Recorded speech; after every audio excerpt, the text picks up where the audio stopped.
Buenos días, iglesia. Buenos días. ¿Cuántos quedaron iniciados con la alabanza?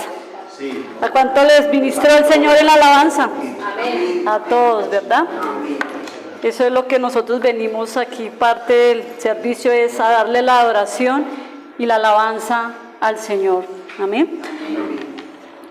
Hoy traje un tema que se llama la familia en la nueva identidad. ¿Cuántas familias de aquí están en la nueva identidad? Amén. Todas, amén.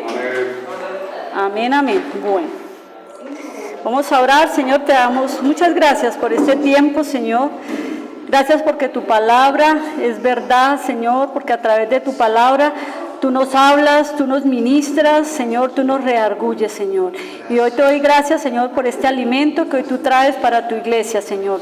Porque es palabra tuya, Señor, no es palabra de hombre, sino palabra tuya, Señor. Y te doy gracias, Espíritu Santo de Dios, porque sé que esta palabra, Señor, va a quedarse ya en el corazón de toda la iglesia, Señor. Y esta palabra, Señor, fluirá y dará fruto, Señor, al 60 y 100 por uno. Señor, te damos gracias, Espíritu Santo de Dios, porque tú abres nuestro entendimiento, Señor, porque eres tú nuestro Maestro y quien nos enseña y quien nos guía.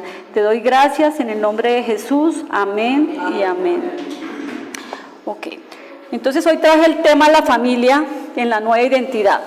Y para ilustrar más el tema y que estemos claros cuáles son los roles y cómo debería o debe ser una familia en la nueva identidad, en esta nueva creación, tenemos como siempre que ir al comienzo, a la creación.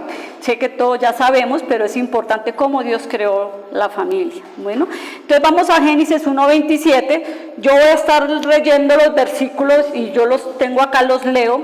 César los puede poner allá, pero no me voy a detener para que no nos quedemos acá. ¿Listo?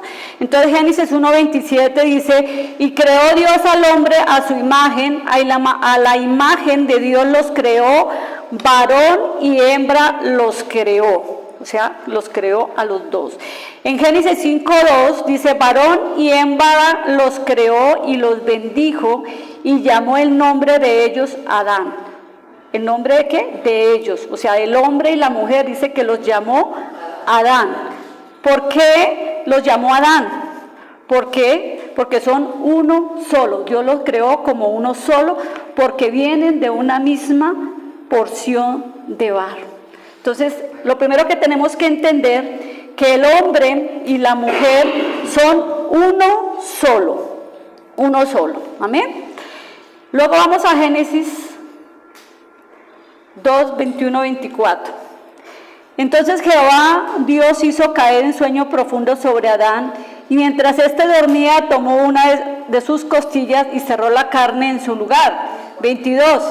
Y de la costilla de Adán que Jehová Dios tomó del hombre, hizo una mujer y la trajo al hombre. Y dijo entonces Adán, esto es ahora hueso de mis huesos, carne de mi carne, esta será llamada varona porque del varón fue tomada. Por tanto dejará el hombre a su padre y a su madre y se unirá a su mujer y serán una sola carne. Entonces miremos que ahí que ellos son ¿qué? Una sola carne, son uno solo. Y esta parte donde dice que se unirá a su mujer, es lo que es la parte del matrimonio. Entonces la obra creativa de Dios no tuvo completa hasta que Dios creó a la mujer. Dios pudo haber hecho del polvo de la tierra como hizo al hombre a la mujer, ¿cierto? Pero no la hizo del polvo. Dice la palabra que decidió hacerla del hueso y de la carne del hombre. Al hacer esto nos ilustra que en el matrimonio el hombre y la mujer llegan a ser una sola. Por eso no la hizo del barro, sino la hizo del hueso y de la carne del varón, del hombre. Y esta es una unión de corazones de vida de la pareja, o sea, son uno solo, y eso es algo que debemos tener siempre claro. Entonces podemos ver que Dios creó al hombre, a Adán y a Eva, y los bendijo para que fructificaran, se multiplicaran y llenaran la tierra, que eso dice la palabra. Y Dios dio el matrimonio como un regalo a Adán y a Eva, porque dice que se unieron, que dejará el hombre a su padre y a su madre y se unen a la mujer. Entonces también vemos que el matrimonio fue instituido por Dios y cuenta ahí con 3 puntos básicos. El primero que debe hacer en el matrimonio es, o lo que se dice en la palabra, es que el hombre deja a su familia, deja a su padre, deja todo en un acto público y se compromete, ¿con quién? Con su esposa. El hombre y la mujer se unen al tomar la responsabilidad cada uno del bienestar de cada uno para amarse en pareja sobre todos los demás. ¿Para amarse en qué? En pareja, no en parejas, en pareja, sobre todo lo demás. Ambos llegan a ser una sola carne en la intimidad y en el compromiso de la unión sexual, que solo está reservada para el matrimonio. Eso es como debería ser un matrimonio hoy en día. Entonces Dios los diseñó y equipó acá al hombre y a la mujer para que realicen diferentes tareas, pero todas estas tareas apuntan a una misma meta, y es honrar a Dios. El matrimonio debe honrar a Dios. Como podemos ver, Dios tenía un plan maravilloso y perfecto para la familia. Dios creó, dice la palabra, que todo lo que Él hizo, lo hizo bueno en gran manera, ¿sí? Pero luego viene la caída, que ya todos sabemos, la caída de Adán y Eva, la cual trajo muchísimas consecuencias, entre las cuales está, y lo vamos a ver ahorita en Génesis 3:16, que el hombre se enseñoreará de la mujer y la tratará como algo inferior. Nosotros vemos que en la creación Dios los hace iguales, Dios los hace perfectos. Dios no hace al hombre mejor que la mujer, Él los hace iguales, los valora igual, los ama igual, hizo todo perfecto y los hizo iguales. Pero a través de, como consecuencia de la caída del hombre, entonces, acuérdense que la tierra y todo entra en maldición, luego vienen las maldiciones. Vamos a Génesis 3:16, que dice Génesis 3:16. Dice Génesis 3:16, a la mujer dijo, multiplicaré en gran manera los dolores en tus preñeces, con dolor darás a luz los hijos, y tu deseo será para tu marido, y él se enseñoreará de ti. Mire de dónde vienen las consecuencias de cómo vamos a empezar a ver ahorita el siguiente texto, por qué todo empieza a cambiar.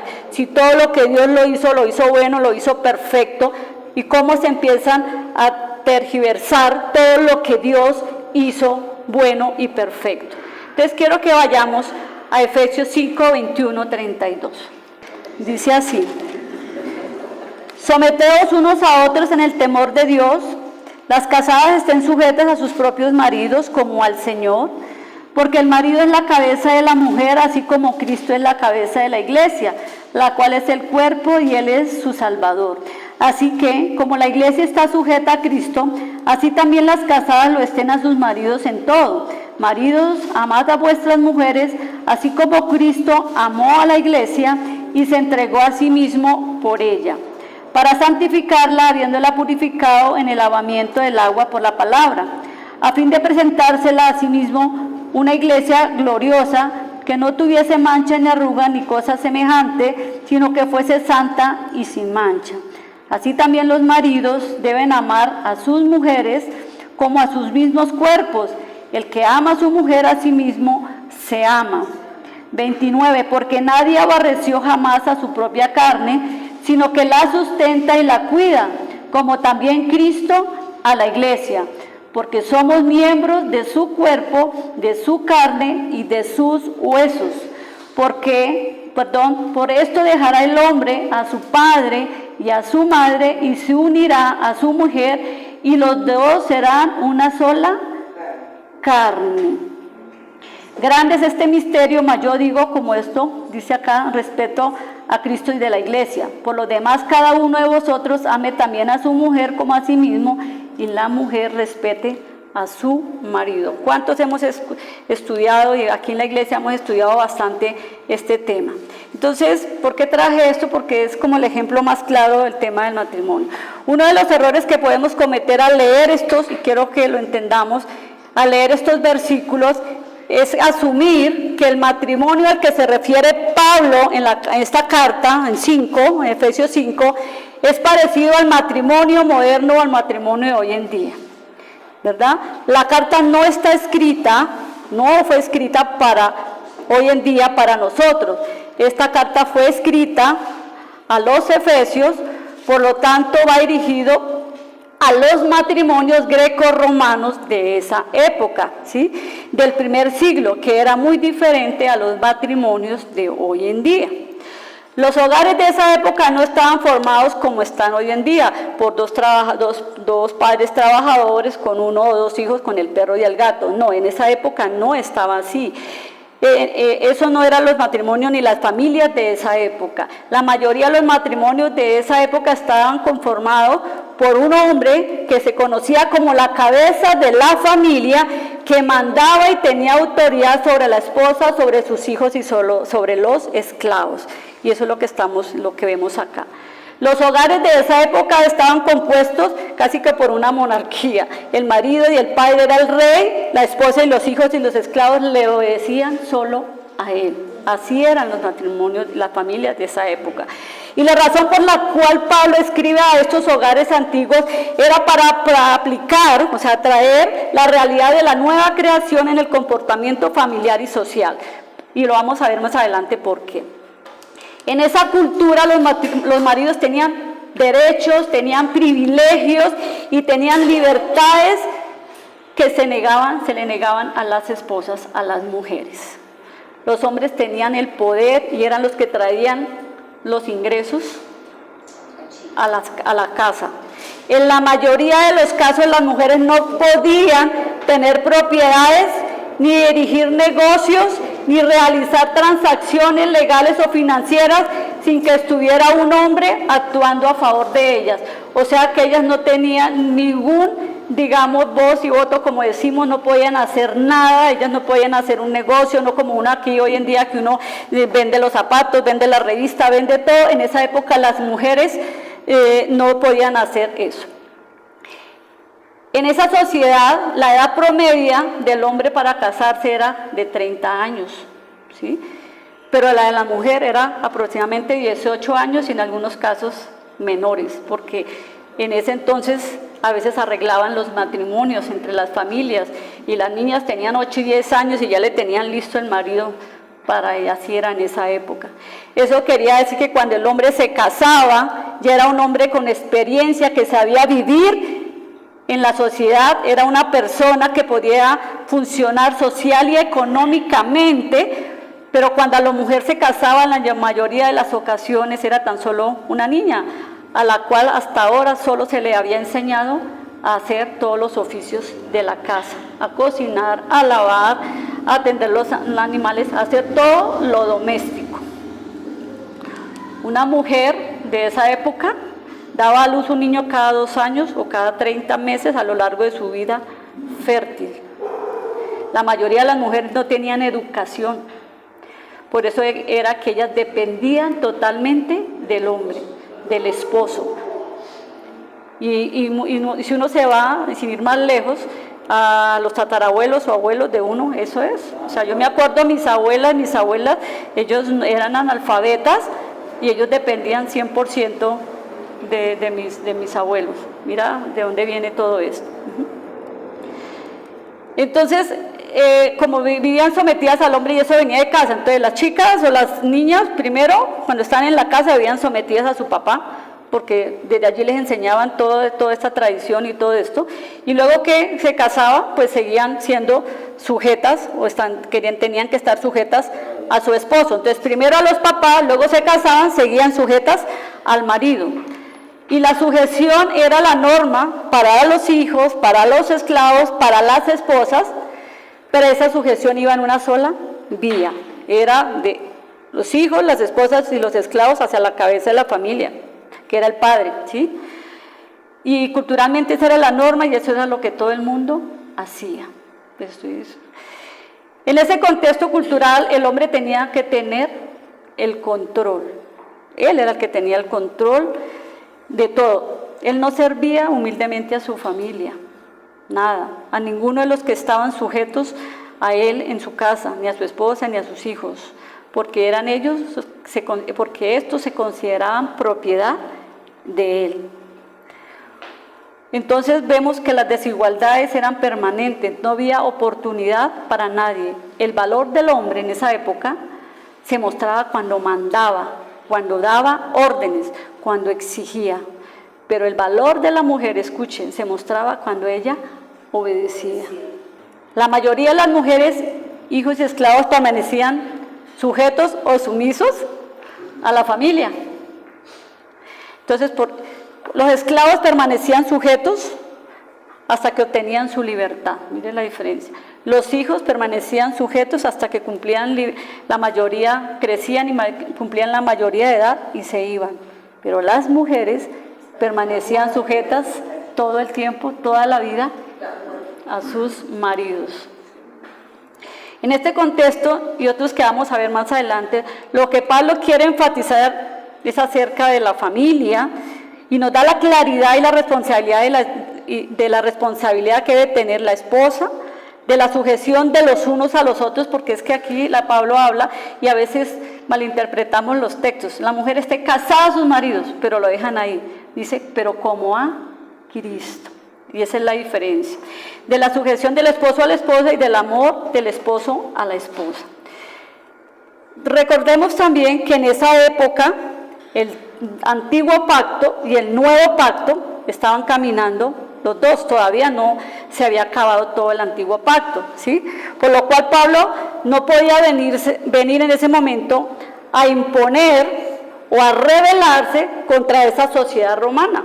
Él tenía que ser inteligente, tenía que ser cauteloso. Él, por el contrario, a través de esta carta presenta una nueva realidad de entre las culturas sociales existentes, con la intención de redimirlas con el Evangelio y no quitarlas ni derribarlas. Pablo sabía que debía actuar con cautela. Así que Pablo está ministrando a la iglesia la realidad de una nueva creación. Él está con el Evangelio redefiniendo los roles del esposo y de la esposa y en general de la familia. Él no está imponiendo una estructura social como un ideal para todas las culturas, ¿sí?, de todos los tiempos, que tengan que vivir de esa manera. O sea, hoy en día nosotros no tenemos que vivir de esa manera. Y eso era lo que Pablo quería dar a entender con esta carta. Hoy en día, en pleno siglo XXI, todavía hay iglesias cristianas que se cogen de estos versículos textualmente y predican en su congregación, alimentando así el abuso y el maltrato en muchos hogares. Y conozco y veo que mujeres que viven en esa falsa sujeción. Es que yo hago lo que mi marido dice que yo haga, pero lo hacen por obedecer, porque creen que lo que están haciendo está correcto. Y lo hacen porque están malinterpretando la palabra, están malinterpretando el Evangelio. Y vemos aún esposas de pastores, conozco casos, ¿sí?, que hacen lo que el pastor dice y tiene que hacerse porque eso es lo que él dice, pero por obediencia. ¿Por qué? Por obediencia. ¿Sí? Y vemos hombres que cogen esto y se aprovechan. Y se aprovechan de esta situación para maltratar no solamente a su esposa, sino también a toda su familia, a sus hijos. Y es por eso que a veces vemos hijos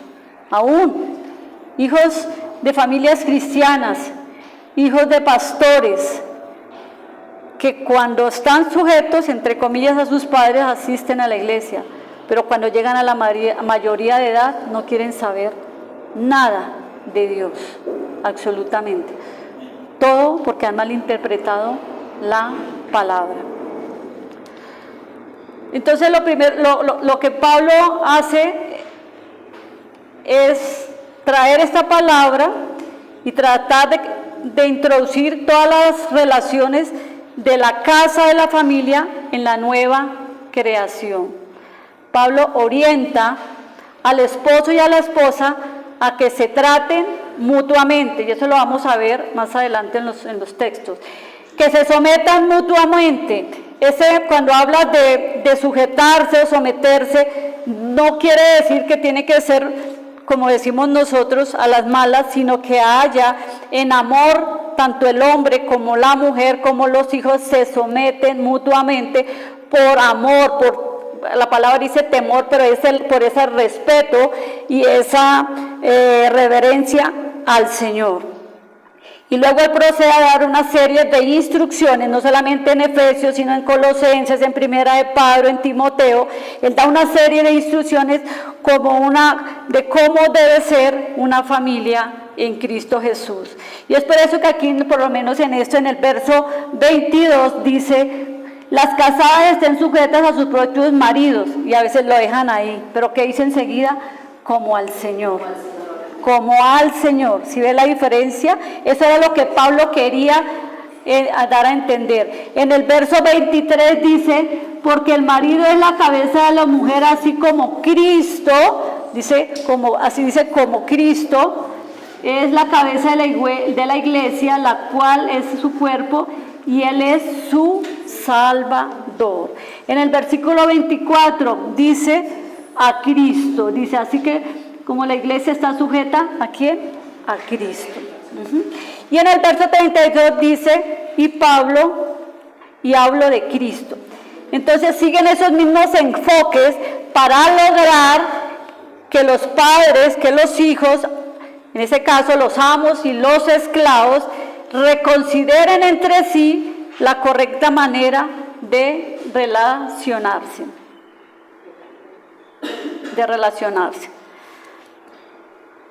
Entonces, en sí lo que Pablo está haciendo es empoderando a las esposas, empoderando a los esposos, empoderando a los padres y a los hijos, a los empleados, estoy hablando ya de esta época, a los jefes, a ver su forma de relacionarse el uno con el otro como consecuencia de su relación con Cristo. En otras palabras, escuche bien esto, iglesia: si Cristo es el primero en tu vida, si Cristo es la razón por la cual tú amas, y si Cristo es el que gobierna tu vida, entonces la relación con tu esposo, con tu esposa, con tus hijos, con tus empleados, con tus trabajadores, con tu familia, será una relación que manifieste a Cristo el Señor. ¿Sí vemos la diferencia? Amén. Entonces, también es importante comprender que sujeción o sumisión no es rendición, privación o apatía como muchos pretenden que es. Tampoco significa ser inferior. ¿Por qué? Ya lo dijimos, porque Dios creó a todas las personas a su imagen y semejanza, y todas tienen un mismo valor. Nadie vale ante Dios, vale más que otro. Ante Dios todos somos iguales en Cristo, como dice Pablo en Gálatas 3:28. Ya no hay judío, ni griego, ni esclavo, ni libre, no hay varón ni mujer, porque todos vosotros sois uno en Cristo Jesús. Amén. Muy bien. Entonces, podemos decir que su misión es dedicación mutua y cooperación, o sea, es de común acuerdo. El esposo se somete a la esposa se somete a su esposo, los hijos se someten a sus padres, pero en mutua cooperación, en amor. Dios llama a la sumisión a todos por igual, no hizo al hombre superior, la sumisión es mutua y voluntaria entre el hombre y la mujer. Entonces, si volvemos aquí al texto, estos versículos que acabamos de leer se pueden malinterpretar fácilmente y aplicarse de la forma incorrecta en estos días. Por eso tenemos que tener cuidado. Ya lo explicamos porque cómo eran los matrimonios grecorromanos de esa época, que no son nada parecidos a los matrimonios de hoy en día. Entonces la palabra nos enseña claramente que los esposos y las esposas, los padres, deben cumplir con sus deberes sagrados como compañeros iguales, sujetándose mutuamente y voluntariamente. Eso es claro. Cuando el cristiano, llámese hombre y mujer, nosotros como nuevas criaturas, en esta nueva, revelación, llegamos a entender esta identidad. Hemos llegado a entender nuestra condición espiritual, que eso es a lo que quiero traerlos en esta prédica. Si como cristianos hemos llegado a entender nuestra identidad, hemos llegado a entender nuestra condición espiritual, hemos entendido la importancia de la palabra, entonces vamos realmente a entender y a tomar en serio el significado y la importancia que debemos tener con nuestra familia. ¿Por qué?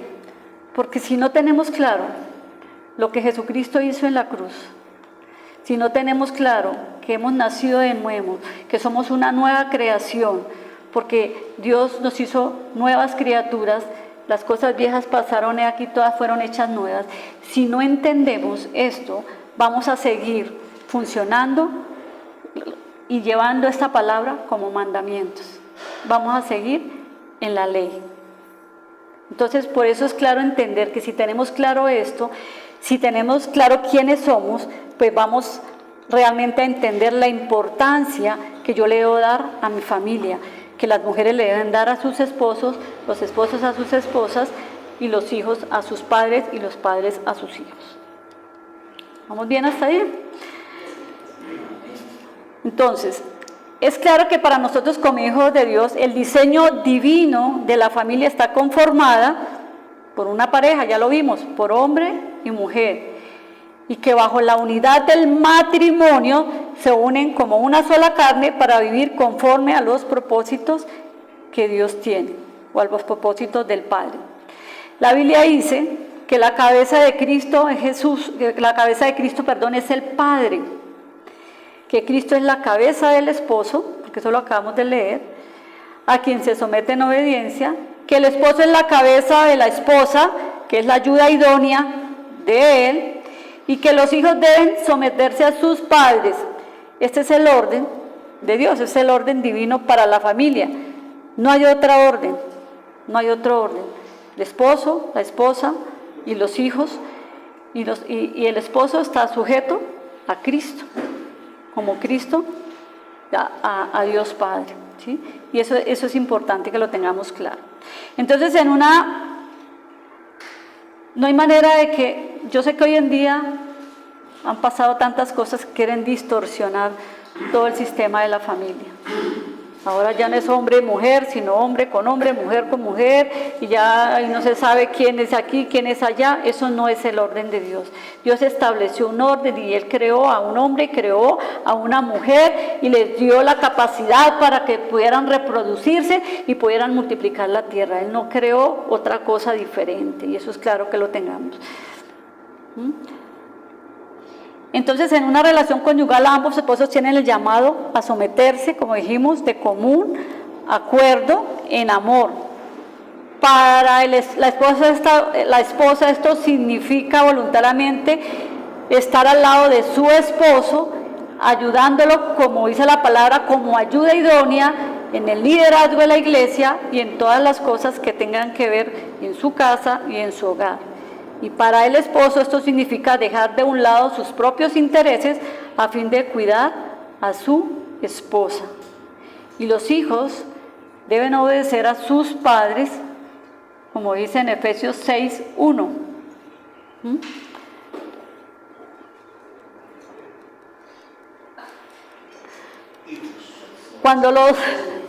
Mi hijo apenas me ve así.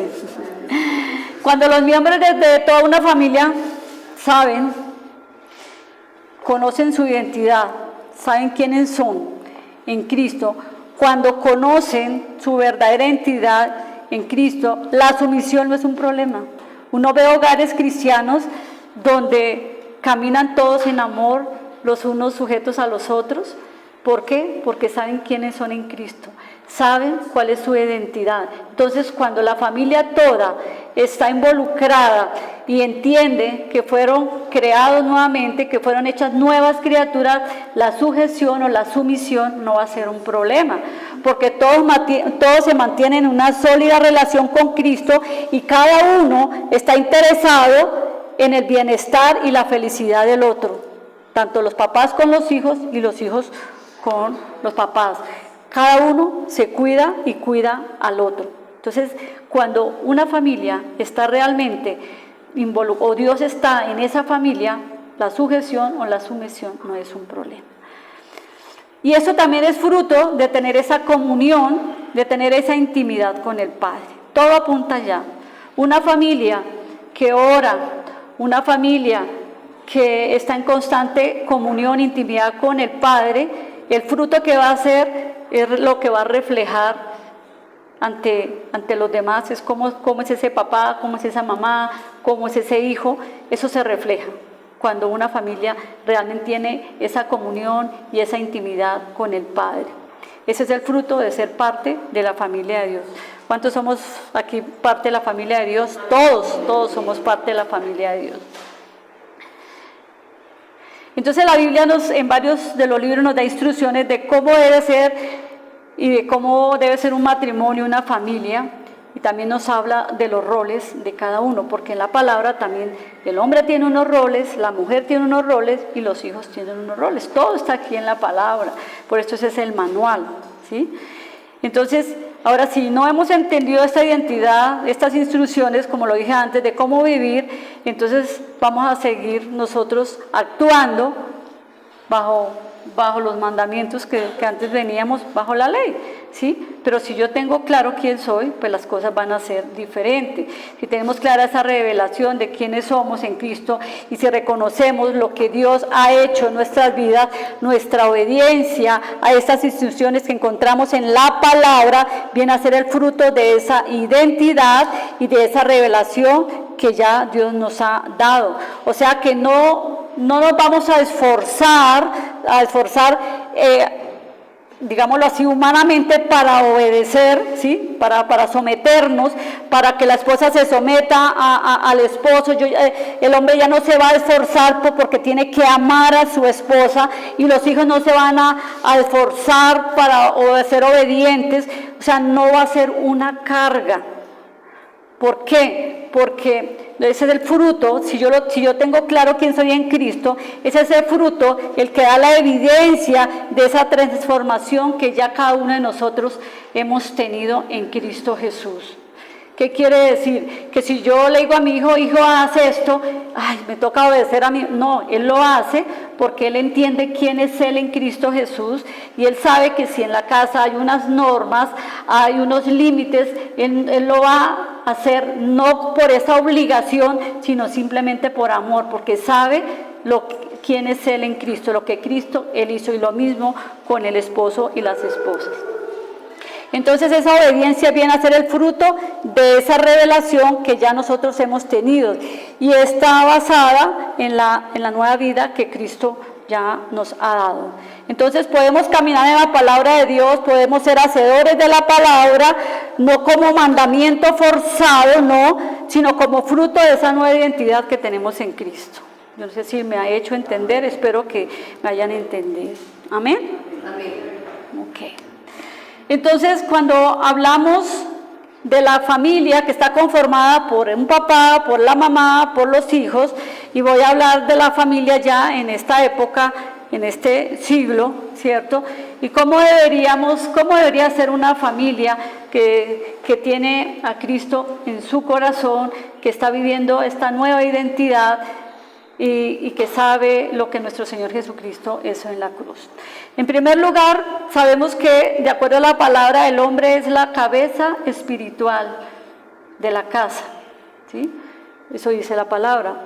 El esposo es el líder y el sacerdote del hogar, también lo dice la palabra, ahora lo vamos a ver. Es la cabeza y él está sujeto en absoluta obediencia a Cristo. Pero ya hablamos de obediencia, no porque lo tengo que hacer, sino por amor a Cristo. Y es quien debe guiar a su esposa, acorde a la verdad de la Escritura. Y juntos los dos, como uno solo, deben instruir a sus hijos según la palabra. ¿Sí? Según la palabra. Entonces el hombre, en Efesios 5:23 dice, porque el marido es la cabeza de la mujer, así como Cristo es la cabeza de la iglesia, la cual es su cuerpo y Él es su Salvador. Y vemos también en 1 de Corintios que dice, pero quiero que sepáis que Cristo es la cabeza de todo varón, y el varón es la cabeza de la mujer, y Dios es la cabeza de Cristo. Está en 1 de Corintios 11:3. Cuando Pablo dice varón, el varón es la cabeza de la mujer. Esa cabeza, esa palabra cabeza, no se usa para indicar control suprema, sino ir a la fuente de. Debido a que el hombre fue creado primero, la mujer deriva su existencia del hombre como el hombre de Cristo y Cristo de Dios. ¿Sí ve que es como una secuencia? Entonces la mujer, el hombre fue creado, la mujer luego es creada, y luego dice como es de Cristo, el hombre es de Cristo y Cristo es de Dios, que eso es lo que quiere decir acá en Efesios 5:23. Entonces, ¿cómo debe ser el hombre en su casa, con su esposa, con sus hijos? La palabra dice que el hombre debe, y aquí en Efesios, si nos damos cuenta, Pablo repite mucho, el hombre debe amar a su esposa, y lo repite varias veces. El hombre debe amar a su mujer, así como Cristo amó a la iglesia y se entregó a sí mismo por ella. En 5:25, debe amar a su esposa. Luego dice, así también los maridos deben amar a sus mujeres como a sus mismos cuerpos. El que ama a su mujer, a sí mismo se ama. Está en 5:28. El hombre debe, en 5:28, sí. Entonces, Pablo, y más adelante en Colosenses también hablan de cómo el hombre debe amar a su mujer. Siempre habla. Así como también le dice a las mujeres, en otra, que deben sujetarse a sus esposos, ¿sí? Entonces, el hombre también debe ser el que sustenta y cuida a su mujer. ¿Por qué la debe cuidar? Porque la mujer es su ayuda idónea.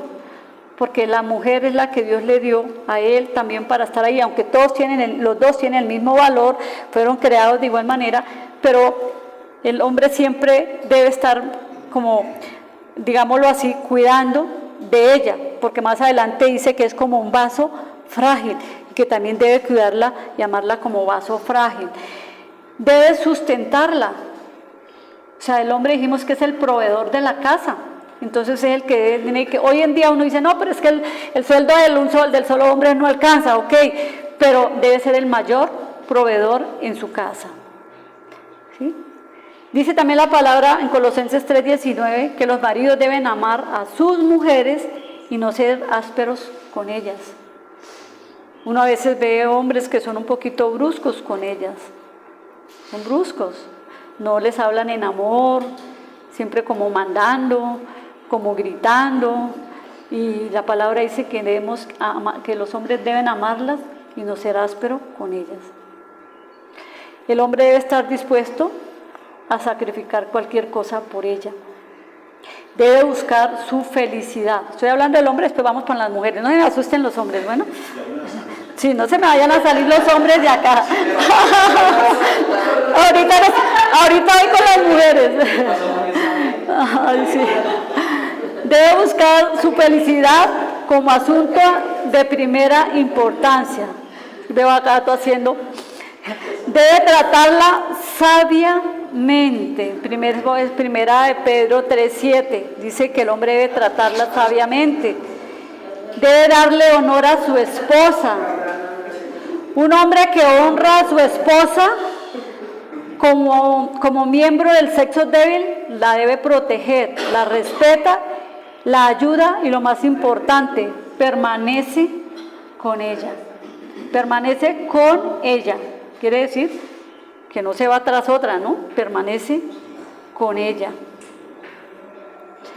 Debe tratarla como a vaso frágil, dice la palabra también en 1 de Pedro 3:7. Las mujeres suelen ser más vulnerables, suelen ser más vulnerables a los ataques en la calle, digámoslo así, criminales, al maltrato familiar. Las mujeres somos más vulnerables a muchas cosas, ¿sí? Ahí el hombre debe estar muy pendiente de su esposa. Generalmente cuando quieren engañar a alguien en la casa, ¿a quién buscan? A la mujer, ¿sí o no? Porque es como la más vulnerable para esas cosas. Entonces el hombre debe siempre estar ahí protegiendo a su esposa, cuidándola y tratándola como vaso frágil. Debe tratarla con respeto, lo que decía antes. Y cuando hablo de respeto es de palabras, también hablar bien de su esposa, halagarla, hablarle bien. O sea, ¿cuántos esposos se levantan y me ven la esposa y no le dicen, oye, estás linda, estás bonita? O sea, esas palabras tienen que ver con el respeto. ¿Sí me entiende? A nosotras las mujeres nos gusta que nos echen flores, ¿sí o no? ¿Están de acuerdo las mujeres? Eso. Que nos digan que estamos bonitas, eso. El hombre debe ser fiel. Debe ser fiel. Y dice ahí también en Proverbios 5:18 que debe alegrarse con la mujer de su juventud. ¿Qué quiere decir eso? El enamoramiento pasa, la belleza pasa, pero cuando se ama de verdad, no importa cuántas arruguitas ya uno empieza a tener nosotras las mujeres, no importa que ya no tenga esa cinturita de avispa que tenía cuando tenía 20 años, ¿sí? No importa que ya le salgan los gorditos por acá, ámala como cuando ella tenía 20 años, ámala, como cuando ella era joven, ¿sí? Por eso habla la palabra, dice que alégrese con la mujer de su juventud. El hombre debe ser, dijimos ya, el mayor proveedor de su casa. Y quiero tocar ese tema porque es que hoy en día los roles se han invertido. El hombre debe ser el mayor proveedor, pero uno ve muchos hogares donde las esposas se han convertido en las mayores proveedoras de su casa. Hoy en día hay que trabajar los esposos y las esposas, claro que sí, ¿sí? Pero el que debe llevar la mayor provisión a su casa es eso, porque es que hay un rol y el hombre, ¿qué es lo que pasa?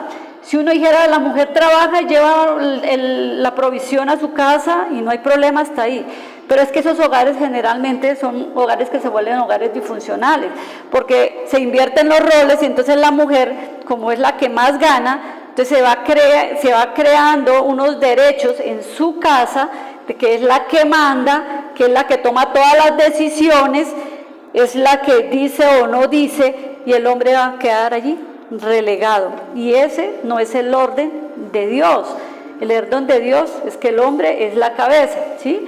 Entonces por eso es importante que tengamos claro, los que no se han casado, claro es eso, el hombre es el mayor proveedor, hay un rol, la cabeza espiritual y financiera de la casa debe ser el hombre.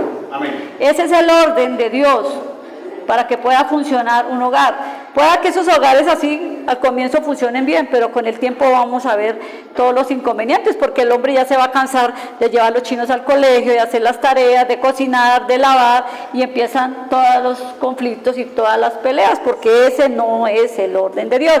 Por supuesto, los hombres nos tienen que ayudar a las mujeres también muchas veces en los quehaceres de la casa. Hoy en día la mayoría de cosas son compartidas, pero no dejemos de un lado lo que está escrito en la palabra, los roles que están establecidos en la Biblia. Entonces, viendo todo lo que vimos allí, que el hombre ama a la mujer, que la trata como vaso frágil, que la respeta, que la ama como a su mismo cuerpo, que la cuida, que le provee. Entonces, cuando un hombre ama a su mujer así, yo diría y les aseguro que para esta mujer no hay ningún problema estar a su lado, sujetarse al hombre y apoyarle, aconsejarle, respetarle y dando todo por él, siendo fiel y siendo esa ayuda idónea que Dios le dio a ese hombre.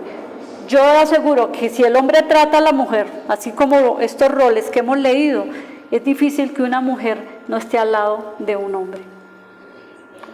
¿No creen? O sea, si a mí un hombre me respeta, me valora, me trata bien, es el mayor proveedor, ¿cómo yo no voy a estar al lado de ese varón? Apoyándolo, siendo la ayuda idónea, levantándolo cuando esté de pronto desanimado, apoyándolo en todo, ¿cierto? Súper, ok. Ahora vamos con las mujeres.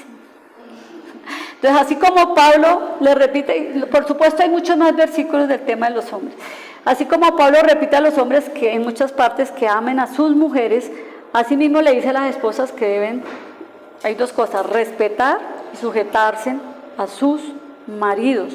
Ya hablamos ese tema en Efesios 5:22 que habla, las casadas estén sujetas. Yo cambiaría, aunque está la palabra ahí, no sujetas, sino unidas a sus propios maridos, dice ahí, como al Señor. Y esa es la palabra clave, como al Señor. Si una mujer es una mujer sabia, una mujer que ora, una mujer que está en esa constante comunión con Dios, quiere decir que dice que está amando al Señor, entonces ¿cómo no va a amar a su marido? Y esa es la palabra clave. Si una mujer ama y honra a Cristo, si esa mujer reconoce quién es en Cristo, para ella no es difícil estar al lado del esposo, como dijimos anteriormente, apoyándolo en todo lo que él esté haciendo. Dice la otra palabra, dice que los maridos, en Efesios 5:33, las mujeres deben respetar a sus maridos. Y esa palabra respeto es importantísimo, porque es que cuando se habla de respeto, a veces uno dice, pero no, yo respeto a mi marido. Pero luego uno va y está escuchando cómo está hablando de su esposo. Es que no me ayuda, es que no sé qué. Ese respeto viene de hablar bien de su esposo. Si hay algo que no le esté gustando, simplemente como esposos lo hablan y ya. Pero las mujeres tienden siempre a estar hablando de sus maridos con la vecina, con la amiga, y lo que está haciendo es irrespetando a su esposo, porque está hablando cosas, pueda que sean ciertas, pero no tiene por qué estarlo haciendo afuera con otras personas. ¿Por qué? Porque cuando ella habla mal de su esposo con otra persona, esa otra persona ya se va a cargar su corazón y va a decir, no, pero es que el marido de Paola así terrible, no, ¿cómo Paola anda con ese señor? ¿Sí ves? Uno mismo está haciendo, desacreditando al esposo con otras personas. Entonces, importante, yo debo hablar bien de él, yo debo dirigirme a él con palabras de amor. A los hombres también les gusta que uno los halague. Qué hermoso estás hoy, ¿sí? Yo con mi hijo, que es mi hijo, yo, uy, hijo, está súper, qué chévere esa pinta. Y él se pone rojo, yo le digo, estás hermoso, ¿sí? Y yo lo halago y él se pone ahí todo rojo. Pero yo sé que en el fondo a él le gusta, porque a los hombres les gusta que uno los halague, que le ven chéveres esos pantalones, chéveres ese uso, estás hermoso, y a los hombres también les gusta. Y mujeres que tienen esposa, háganlo en su casa, no esperen que las de afuera le digan eso a ellas. Háganlo en su casa, halaguen a su esposo, porque afuera hay un poco que sí salen allá y ellas sí no tienen ningún reparo en venir y decirle cosas bonitas a los hombres. Entonces, hagámoslo en la casa las que tienen. Importante, el respeto tiene que ver con las groserías. Escuche, iglesia, hay mujeres que son groseras con sus esposos. Y lo digo porque sé que yo lo he escuchado. Siempre hablan con palabras groseras de ellos. Y una mujer grosera, empezando que se ve terrible, y se oye más terrible. Eso no es respeto. Yo debo siempre estar hablando con palabras adecuadas, con palabras de amor. Así yo esté enojada. Si estoy enojada no hable. Si están enojados no hablen, esperen que se pase el enojo y luego sí hablen. Pero tratar al máximo, mujeres, de no ser grosera con sus esposos. Eso también hace parte del respeto. Amén. Proverbio 14:1 dice: la mujer sabia edifica la casa, mas la necia con las manos la destruye. La mujer debe ser sabia en su casa, sabia para actuar, sabia para actuar. O sea, normalmente, si el hombre es la cabeza de la casa, pero la que hace el hogar es la mujer. Yo no sé, dicen que las mujeres tienen sexto sentido, yo no sé si eso sea cierto, pero las mujeres, nosotras como mujeres, tenemos esa capacidad para manejar nuestra casa, nuestro hogar.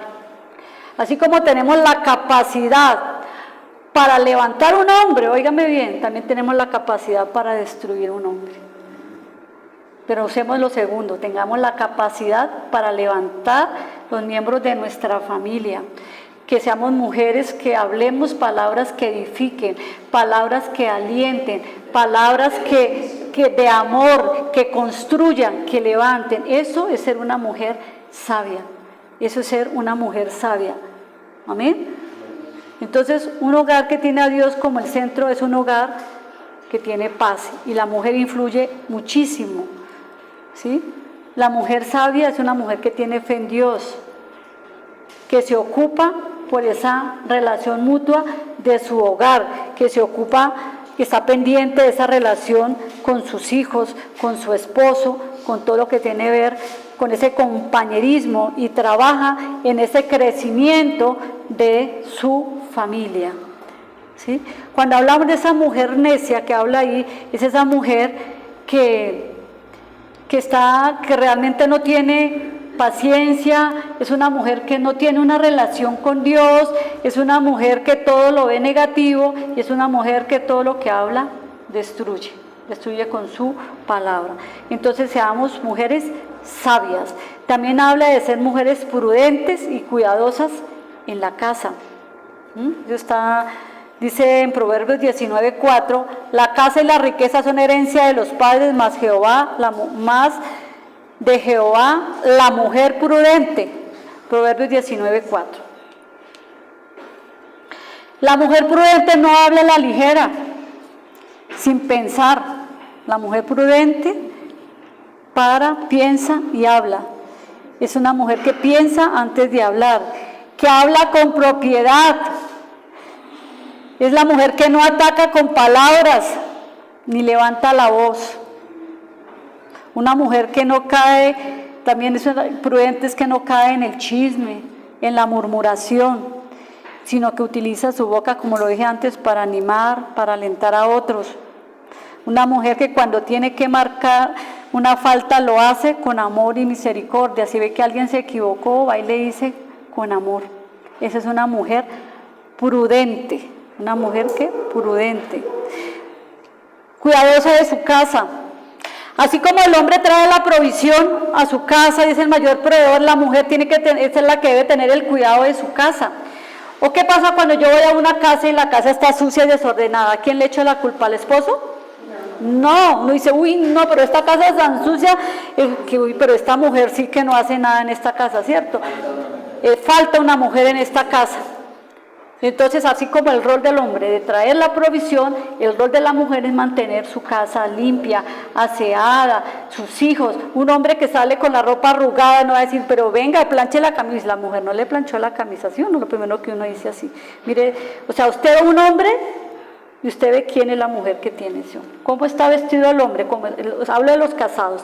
Y en el caso de los hijos, pues uno con los hijos. O sea, uno que salga un hijo con el pantalón roto, la camisa descosida, no van a decir, venga, Camilo, cosa. No, la mamá sí no tiene una agujita para coserle, ¿cierto? Entonces, mira que el cuidado de la casa, tanto física, también tiene que ser con el esposo y con los hijos. Y esa es una labor de la mujer que debe ser, ¿sí? Entonces debemos ser cuidadosas en la casa también.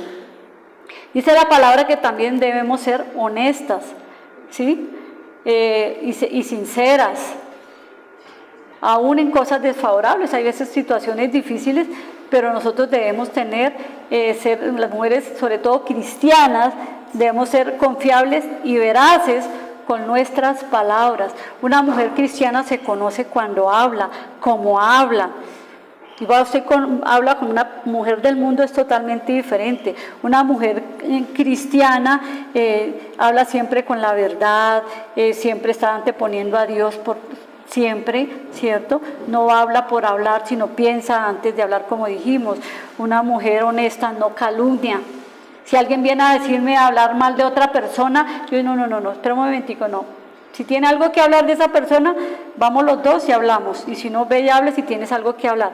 Pero la mujer honesta no se presta para chismes, no se presta para que vengan a calumniar a otras personas. También dice la palabra que debemos ser sobrias, pero cuando hablo de sobrias no es de trago, sino las mujeres deben practicar autocontrol, ¿sí? Y moderación con su conducta y también con sus pensamientos y emociones. ¿Qué quiere decir? O sea, una mujer sobria, una mujer de casa, se viste de acorde a su edad. No son, perdón lo que voy a decir, no son mostronas.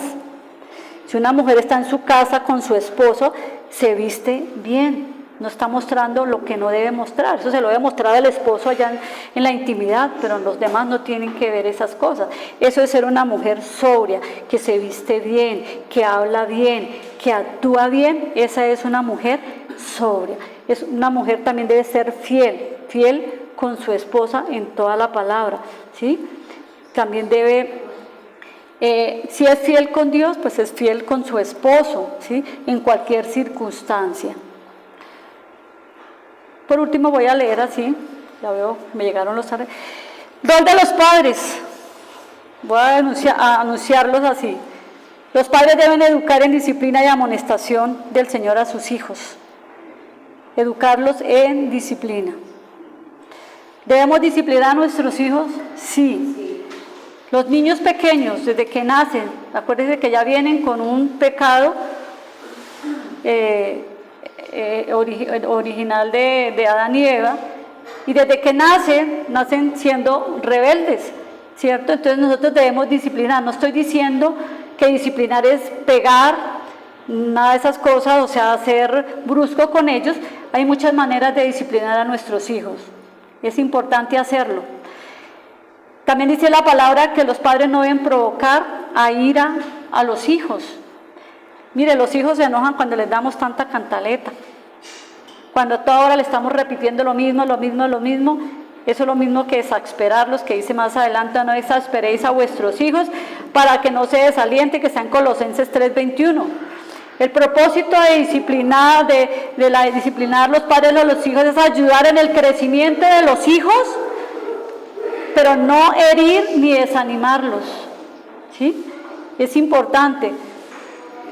A veces padres que se burlan de los hijos. Un ejemplo, no es la familia que está tratando de darle educación a sus hijos y de pronto el hijo dice, papá, yo quiero ser médico. Y el hijo, médico, y empieza a burlarse, pero ¿de dónde? No sé qué. Eso es desanimar a sus hijos. Porque ¿quién es el proveedor de su casa? ¿Es el papá? No, es Dios. Y si el hijo quiere ser médico, pues Dios de alguna manera, como sea, Dios va a hacer que su hijo sea médico. Pero a veces los papás entran en burla y lo que hacen es achantar y desanimar a sus hijos, ¿sí? Entonces es importante no hacer eso, porque lo que está destruyendo es la autoestima de sus hijos. Tampoco debemos frustrar sus metas, sus anhelos, lo que ellos quieren. En otras palabras, nosotros debemos ayudarlos y guiarlos, y en la medida que nosotros podamos, que nuestros hijos puedan llegar a cumplir las metas que ellos quieren. Importante cuando hay varios hijos en la casa, no tener favoritos. Cuando los padres tienen favoritos en su casa, cuando tienen favoritismo más por un hijo que por el otro, eso hace que sus hijos piensen que no tienen valor, se sienten que no tienen significado, piensan que sus padres nunca los escuchan, que no son importantes para sus papás. Ojo, papás que tienen hijos, no tengan favoritos, siempre traten a sus hijos bien, con respeto a los dos. Importante esto, nosotros debemos tener límites con nuestros hijos, límites, sobre todo cuando tenemos hijos adolescentes. O sea, como dijimos, nosotros como padres Desde pequeños nuestros hijos los debemos educar, ¿sí? Con normas, con disciplina, y a medida que van creciendo debemos poner límites. Y si nosotros criamos o educamos a nuestros hijos con límites, cuando ellos estén grandes, cuando ya vayan a cumplir su mayoría de edad, para ellos no es, como digo yo, no es difícil, ¿cierto?, cumplir con las normas que se les colocan en las casas. No se van a rebelar, no se van a ir para el mundo, no. Si nosotros desde pequeños les enseñamos en amor lo que es la disciplina y lo que es tener límites en su casa, eso es clave. Desde pequeños, porque si un niño que nace o crece sin límites, va a ser un niño que cuando esté grande va a hacer lo que se le dé, lo que quiere hacer, por no decir la palabra. Entonces, si yo desde pequeño, con nosotros como papás, ponemos límites a nuestros hijos, cuando sean grandes, dice la palabra, instruye al niño en su camino, y aun cuando esté grande o viejo, no se apartará de él, ¿sí? Importante esto, hay papás que sus hijos quieren que estudien lo que los papás quieren. No, pueda que el hijo por obediencia estudie, pero después esa plática se perdió, porque ya no va a servir. Tratemos de que lo que el niño escoja sea lo que él pueda estudiar. Sabemos que hoy en día la situación económica, pero como digo, nosotros no somos los proveedores, el proveedor nuestro es Dios. Padres, hay que proveer a nuestros hijos comida, ropa, afecto. Y el rol de los hijos: hijos, obedeced a vuestros padres, que esto agrada al Señor. Los hijos deben obedecer en todo. Ustedes dirán, pero así no les guste. Obedecen. Cuando ya tengan mayoría de edad, ellos toman la decisión. Ya empiezan a tomar decisiones. El único límite puesto sobre el hijo en la obediencia a sus padres es cuando el padre le pida que haga algo que vaya en contra de la palabra de Dios. Mientras tanto, los hijos se someten y cumplen todas las normas que se establecen en los hogares. Hijos, obedezcan y escuchen a sus padres. Hagan caso de sus consejos. Jesús se sometió a sus papás, lo vemos en Lucas 5:51. Y si Jesús se sometió a sus padres, ¿por qué nosotros no nos sometemos a los papás? Los hijos deben honrar a sus padres. Y cuando hablo de honrar, es honrar con respeto. Lo mismo, hablar bien de sus papás. Cuando los papás ya no se puedan valer por sí mismos, hay que honrarlos con dinero también, hay que estar pendiente de ellos.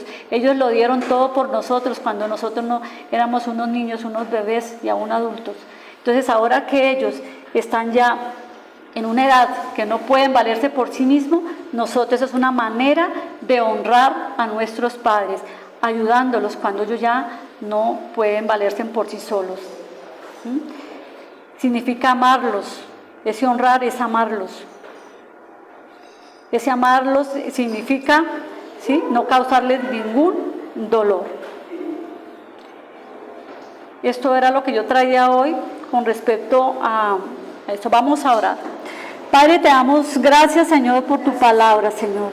Gracias, Señor, porque hoy hemos entendido, Señor, cuál es nuestro rol, Señor, de padres, de hijos, de esposos, de esposas en esta nueva identidad, Señor. Gracias, amado Padre Celestial, porque tú, Señor, nos has revelado y nos lo has revelado todo, Señor. Gracias, Espíritu Santo de Dios, porque desde hoy en adelante, Señor, desde hoy, Señor, vamos a ser esos esposos amorosos, respetuosos, que aman a sus esposas. Gracias, Señor, porque como esposas, Señor, vamos a respetar y vamos a estar unidos a nuestros esposos como dice tu palabra, Señor. Gracias, Padre Santo, porque como hijos vamos a honrar, a respetar a nuestros padres, Señor. Gracias, Dios, por esta palabra, Señor. Gracias porque tu palabra, Señor, no va a salir, Señor, vacía, sino va a cumplir el propósito para el cual tú la has enviado. Gracias, Señor, porque nuestra iglesia, esos hogares, Señor, son hogares, Señor, de ejemplo. Esos hogares, Señor, tienen a Cristo en sus corazones, Señor. Gracias porque los hogares de la iglesia Nueva Vida en Cristo, Señor, tienen una prioridad, y esa prioridad se llama Cristo Jesús. Gracias, Padre Santo, porque tú moras y habitas en los hogares, Señor, de nuestros hermanos en Nueva Vida en Cristo. Te damos gracias, Señor. Amén y amén. Amén y amén.